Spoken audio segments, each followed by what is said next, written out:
Bigla nga nagkayayaan. Papunta nga kami na dito ng Divisoria mga idol. Mamimili kasi kami ng gamit kasi nga back to school na. Pero bago yon, ako si Kael. Antukin ako pero bawal akong tamarin kaya tara, samahan niyo ko. Mag-aalas 8 na nga to ng gabi nang maisipan namin pumunta ng Divisoria. Nagbabaka sakali kasi kami na makamura dun sa night market. Buti na nga lang at may sasakyan kami. Kaya kahit saan namin gustong pumunta kahit 10 oras ng gabi, nakakalabas kami. Minsan tuloy naiisip ko mag-aral na kaya ako mag-drive para ako na lang mag-isa ang gagala. Buti na nga lang at hindi na traffic ng ganitong oras kaya hindi ako nainip sa biyahe. Nandito na agad kami sa may Chinatown. Dito na nga lang kami napapunta sa Tutuban Mall mga idol kasi sarado na banda doon sa may Divisoria yung mga mall. Naalala ko na hanggang alas 9 nga lang pala yung mga mall mga idol. Kaya dito na lang kami sa tabi-tabi mamimili ng gamit ng pamangking ko. At haba-haba ng nilakad namin wala kami nakita mga uniform kaya eto na lang nang nabili namin.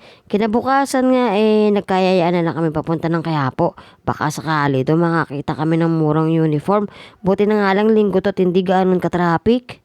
Medyo umaambon yung panahon mga idol. Wag naman sana lumakas yung ulan. Pero bago ang lahat, tara, magsimba muna tayo. Siyempre, kailangan natin magpasalamat sa biyaya na natanggap natin at safe tayo araw-araw. Pagkatapos namin makapagsimba, eto sa wakas nakahanap na din kami ng uniform ni JC. Dalawa nga dito yung nabili namin mga idol. Tapos nakakita ko tong laging binibili ko sa pamangking ko nung maliit pa siya.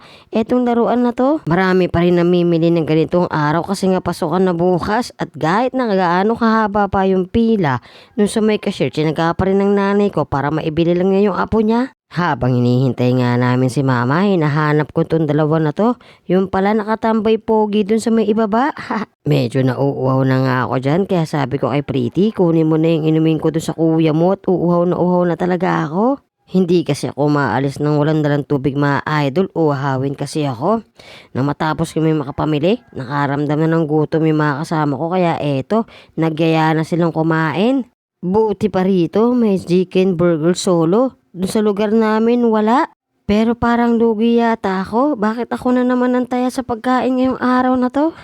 Buti na lang hindi ganun karami yung tao dito sa lugar na to mga idol. At mabilis ko nakuha yung order namin. Pauwi na nga kami. Naisipan namin dumaan ng palengke para bumili ng ulam. Para pagdating sa bahay lulutuin na lang. Sinigang na nga lang yung naisipan namin uluto. Kaya eto, napabili kami ng bangus. Medyo maulan at malamig nga yung panahon kaya masarap humigop na mainit na sabaw. 160 yung kilo. Pero pag bumili ka ng tumpok, 120 na lang siya. Kasi doon na lang tayo sa tumpok mga idol. Yun lang. Salamat sa pagsama. Ako po si Nescael.